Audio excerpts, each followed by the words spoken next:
Oh, hi, everybody. Let me just be clear. I hate interviews. Cut.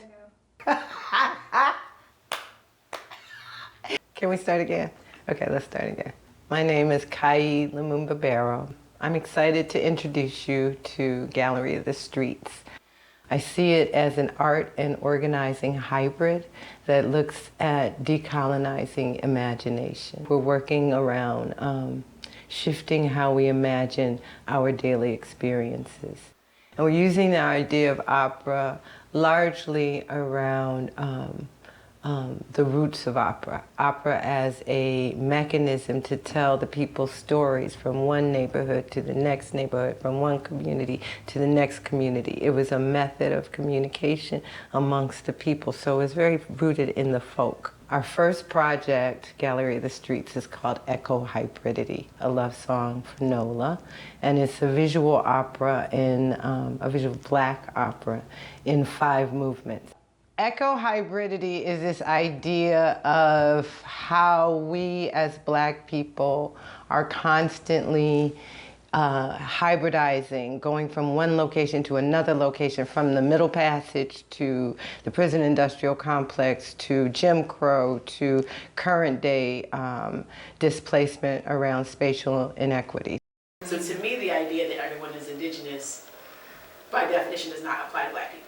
Right, so Blackness is made by lack of indigeneity, otherwise we'd be Igbo, otherwise we'd be Kikuyu, we ain't Black, it's a whole fucking thing. You get on the boat, you lose your indigeneity. And any gesture towards erasing that is getting caught up in this story. That we want to be like them, we want to be like all these other people. The storyline is based on 10 years post-Katrina, looking at one of the most significant events that impacted Black life in the last century. What does this mean for us in terms of questions of home, questions of just Black existence, period? It's like, how do we think deeply about how do we reimagine without romanticizing, right? And how do we, like, even when we look at historical patterns and events, how do we step back and look at that and project what the future can be, or how do we define something else outside that, right? I'm working with a core group of 15 Black feminists here in New Orleans, many of whom I have built relationships with over the last 10 years, some of whom are new and come through other relationships. And we're developing the ideas and the material components of the opera. And we're starting really from a dialogue. A lot of how we're shaping it is rooted in the theory, the ideas. And now we're in the mode of making the work together.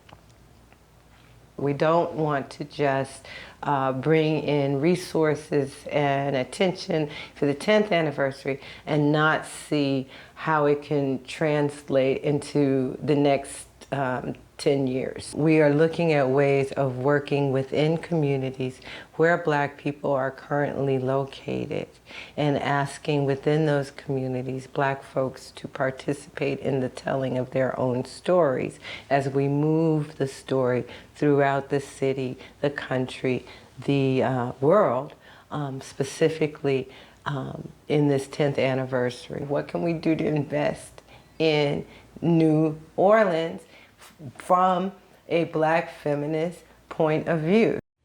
What is it that you need from this Indiegogo campaign? What is it that you need people around the world, around the country to do for eco-hybridity?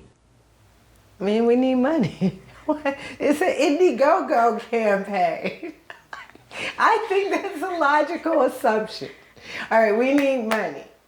I mean, we're really, really abundant as a community, as a left. You know, we need your participation, your investment, your capacity to see this beyond an art project. Not that I'm diminishing that. To see this beyond an organizing project. Not that I'm diminishing that. But to be able to see this as a hybrid of us doing, not beyond race and location, beyond gender, to see this as a construction that collectively we can make in shifting the dialogue around anti-Black violence, period.